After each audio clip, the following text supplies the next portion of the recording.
प्यारे बच्चों, आपका इस वीडियो में स्वागत है।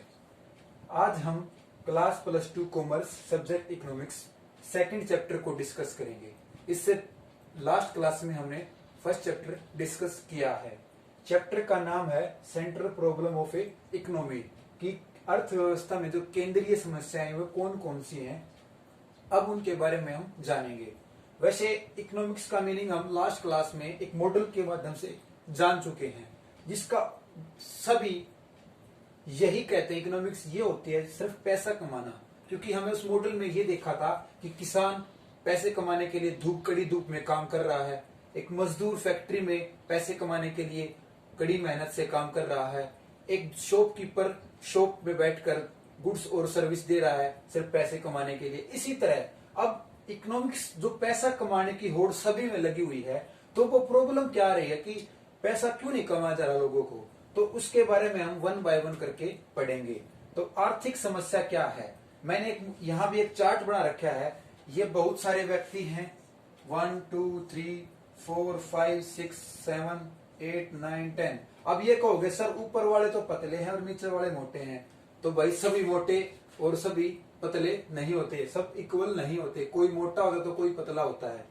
तो ये सारे के सारे यहाँ क्यों इकट्ठे कर रखे हैं, ये गवर्नमेंट है, सरकार है हमारी। ये सरकार क्या करती है, जब भी कोई फार्म निकालती है तो उसमें जो नौकरी होती है, जो जॉब होती है, वो बहुत ही कम होती है, लेकिन लोगों की चाहत होती है कि मैं लगूं, सभी फॉर्म डाल देते हैं। इससे क्या होता है, सरकार के सामने एक समस्या आ गई कि क्या कि सभी लोगों ने तो फार्म भर दिए, लेकिन सरकार जॉब किसको देगी, एक लिमिटेड लोगों को ही वो जॉब देगी। तो सबसे पहले ये गया इंटरव्यू देने, फिर ये गया, सभी के सभी सब बाय वन करके इस सरकार के पास गए, लेकिन सरकार को इन सभी में से खाली 2 नौकरियां लेनी थी, तो बाकी सारे निराश हुए घर गए। तो क्या हुआ, सभी के मन में क्या थी, पैसा कमाना था। लेकिन प्रॉब्लम कहाँ आई कि सरकार के पास वैकेंसी ही नहीं है, तो पैसा कहां से कमाएंगे। तो प्रॉब्लम मुसीबत यही है कि सभी पैसा कमाना चाहते हैं।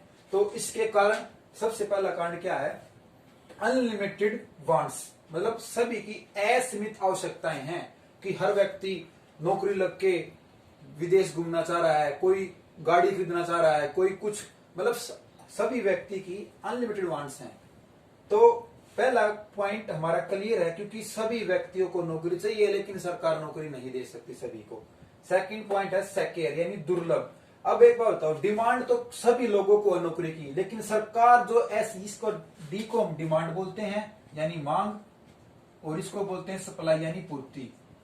अब सरकार सभी लोगों को नौकरी नहीं दे सकती क्योंकि उसके पास इतनी जॉब है ही नहीं, इतने डिपार्टमेंट ही नहीं है।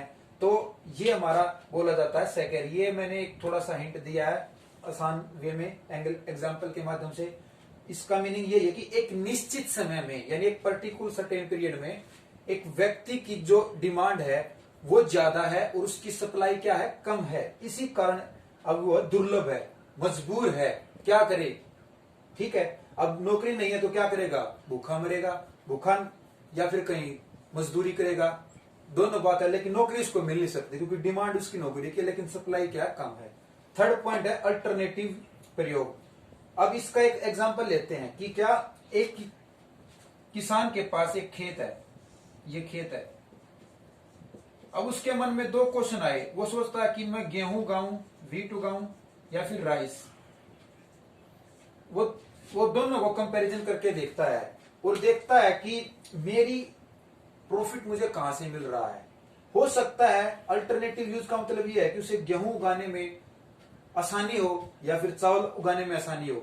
अब दोनों को कंपैरिजन करेगा, ये देखेगा कि गेहूं में पानी ज्यादा लगता है या चावल में पानी ज्यादा लगता है, गेहूं में खाद ज्यादा लगता है या फिर राइस में ज्यादा खाद लगता है। ये सारी चीजों कंपेयर करेगा और उससे क्या निकालेगा, दोनों को 2 देख के एक अल्टरनेटिव विकल्प निकाला कि मेरा काम भी बन जाए और मेरे पैसे भी मेरे पास आ जाए। और हो सकता है उस अल्टरनेटिव यूज में ये सोचेगा कि मैं गेहूं की खेती कर लूं और राइस को खरीद लूं, या फिर ये कहेगा मैं गेहूं राइस की खेती कर लूं यानी चावल की खेती कर लूं और गेहूं को खरीद लूं। ये होता है अल्टरनेटिव। अब मार्कर आ गए, इससे पहले क्या था, व्हाइट बोर्ड थे, व्हाइट बोर्ड नहीं सॉरी, इससे पहले हमारे क्या थे, वो जो बोर्ड थे जिसपे हम चौक से काम करते हैं, अब व्हाइट बोर्ड आ गए, मार्कर आ गए। ये सारा क्या अल्टरनेटिव यूज है, सभी का चेंज होने लग रहा है। तो ये हमारी सारी की सारी इकोनॉमिक प्रॉब्लम थी जिनके जो कारण थे। मैंने रिसोर्स भी लिख रखे हैं। रिसोर्स हमारे कौन कौन से हैं? लैंड, लेबर, कैपिटल और ओनर, कि ये भी हमारा योगदान देते हैं पैसा कमाने में। और पैसा कमाने में इनमें प्रॉब्लम भी आती है। किसी के पास जमीन है, किसी के पास जमीन नहीं है, किसी के पास लेबर है तो लेबर किसी के पास नहीं है, किसी के पास पूंजी है तो किसी के पास नहीं है, कोई स्वामी है तो कोई स्वामी नहीं है। ये रिसोर्स भी एक मेन इंपॉर्टेंट पॉइंट है हमारे इकोनॉमिक प्रॉब्लम के, क्योंकि इससे भी सॉल्यूशन निकालना हमें जरूरी है। क्योंकि ये है लिमिटेड, ये जो रिसोर्स है हमारे भूमि है लिमिटेड है, लेबर हमारी लिमिटेड है, कैपिटल भी लिमिटेड है और स्वामी भी। क्यों? अगर ज्यादा पूंजी हमारे पास सभी के पास हो जाएगी तो कोई काम नहीं करेगा। ओनर क्या सभी मालिक बनकर बैठ जाएंगे? जैसे एक रेडी वाला है, रेडी वाला सुबह सब्जी बेचने निकल गया और उसके पास पहले ही जेब में क्या है 20-30 हजार है, तो वो सब्जी मन लगा के नहीं बेचेगा, क्योंकि वो सोचेगा मैं तो अपने घर पे ओनर हूं, मैं स्वामी हूं, मैं इतना खर्चा क्यों करूं, मेरे पास पहले इतने सारे रुपए हैं। ठीक है। उसके बाद क्या है? कैपिटल, पूंजी किसी व्यक्ति के पास ज्यादा हो सकती है, अगर ज्यादा होगी तो कोई काम नहीं करेगा। इसलिए कहते हैं कि ये चीज सारी की सारी लिमिटेड है, हर एक व्यक्ति के पास वो चीज नहीं है जो होनी चाहिए है। ठीक है। सभी को अनलिमिटेड डिमांड होने के कारण उनकी जो डिजायर है, इच्छा है, वो ज्यादा है, लेकिन रिसोर्स क्या है? कम है। अब हम सेंट्रल प्रॉब्लम जो हमारी इकोनॉमिक की है वो कौन कौन सी हैं उनको वन बाय वन करके देखेंगे। आई होप कि मुझे इस मोड चार्ट के माध्यम से आप सभी को इकोनॉमिक प्रॉब्लम को समझाने में आसानी हुई। ठीक है, आगे चलते हैं हम। पहला पॉइंट क्या है? What to produce and how much to produce, कि किन वस्तुओं का उत्पादन करना है और कितनी मात्रा में, कितनी क्वांटिटी में। ठीक है, देखते हैं कि इसमें पहला स्टेप क्या होगा हमारा। पहला स्टेप होगा स्टेप 1। सबसे पहले हमें रोटी, कपड़ा और मकान चाहिए है। अगर कोई व्यक्ति है तो उसे रोटी, कपड़ा और मकान उसकी सबसे पहली नीड है। तो स्टेप 1 में कंज्यूमर वो होते हैं जिसको किसी चीज की जरूरत है। जैसे कि अब मुझे बोर्ड पर लिखने के लिए मार्कर की जरूरत है, इसी तरह घर में खाने के लिए रोटी, पहनने के लिए कपड़ा और रहने के लिए मकान। तो इसमें कुछ और गुड्स आ जाते हैं जैसे शुगर, टेक्सटाइल, वीट, चीनी, कपड़ा और गेहूं। यानी किन वस्तुओं का उत्पादन करना। तो सबसे पहला स्टेप क्या है? इन वस्तुओं का उत्पादन करना है, और साथ के साथ ये भी देखना कि कितनी मात्रा में करना है। ठीक है। स्टेप 2 कैपिटल गुड्स, यानी पूंजीगत कौन कौन सी है। जैसे कि इन चीजों को बनाने के लिए हमें क्या चाहिए? मशीन चाहिए। ठीक है, मशीन से हम इन चीजों को आसानी से, जैसे गुड़ को, शक्कर को, चीनी को, हम मशीनों के सारे बना सकते हैं गन्ने का प्रयोग करके। इसके बाद है हमारा थर्ड पॉइंट, एक और लेते हैं इसमें। थर्ड पॉइंट क्या? वार गुड्स। वार गुड्स का मतलब क्या है कि अब इनमें ये भी तो गुड्स ही आ जाए कि टैंक, तोपे और बंदूक। ये कब? यानी युद्ध काल की स्थिति में हमें ये सारी चीजें भी अवेलेबल होनी जरूरी है। सरकार ये चीजें सोचती है कि हमें किन किन वस्तुओं का उत्पादन करना, तो उसमें ये चीजें भी हमारी शामिल होती हैं। बंदूक, तोपे।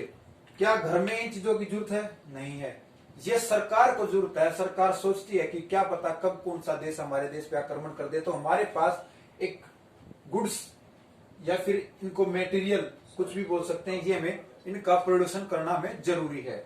अब पहला पॉइंट हमारा क्लियर है। सेकंड पॉइंट हमारा क्या है? How much produce. क्या हम फर्स्ट पॉइंट से ये देख सकते हैं कि इतनी चीनी बना दे कि सड़कों पर बिखरी पड़े? नहीं। इतने कपड़े बना दे कि सड़कों पर बिखरे पड़े? नहीं। इतना गेहूं बो दे कि सड़कों पर? नहीं। हम इतना ही मटेरियल, इतने ही गुड्स बनाएंगे जिनकी हमें नीड है। तो हाउ टू प्रोड्यूस, उत्पादन किस प्रकार किया जाए, कि उनका प्रोडक्शन किस प्रकार किया जाए ताकि सारी की सारी चीजें अपने समय पर ठीक रहें। तो स्टेप 1 क्या इसमें? लेबर टेक्निक, कि किसी भी काम को करने में हमें कौन सी लेबर टेक्निक अपनानी है।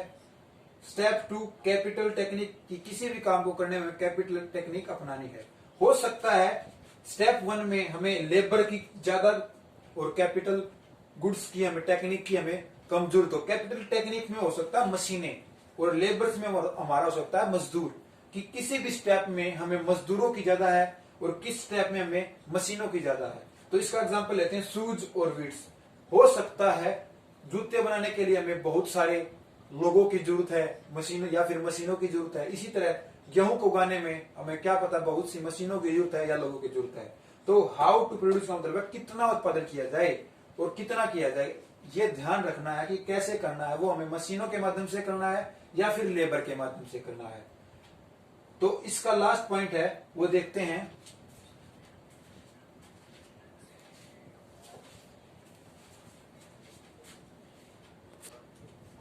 लास्ट तक पॉइंट हमारा क्या तीसरा, कि फ्रॉम होम टू प्रोड्यूस, कि किस उत्पादन किसके लिए करना है। अब ये पॉइंट तो दिमाग में आएगा अगर कोई काम करेगा तो भाई किसके लिए हम ये काम कर रहे हैं।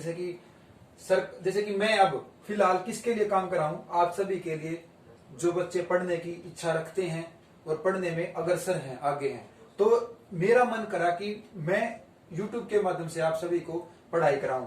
तो फ्रॉम होम प्रोड्यूस का मतलब उत्पादन किसके लिए करना है। अब अगर हम उत्पादन को देखें तो गुड्स, अगर ये मार्कर किसके लिए बनाए जाएं, ये मार्कर उसके लिए बनाए जाएं जो बोर्ड्स पे काम करता है, व्हाइट बोर्ड पे काम करता है, उनके लिए मार्कर बनाए जाएंगे। तो उनको भी देखा जाएगा कि इनमें भी दो कैटेगरी बांटा गया है, रिच पर्सन और पुअर पर्सन, की अमीर लोग या गरीब लोग।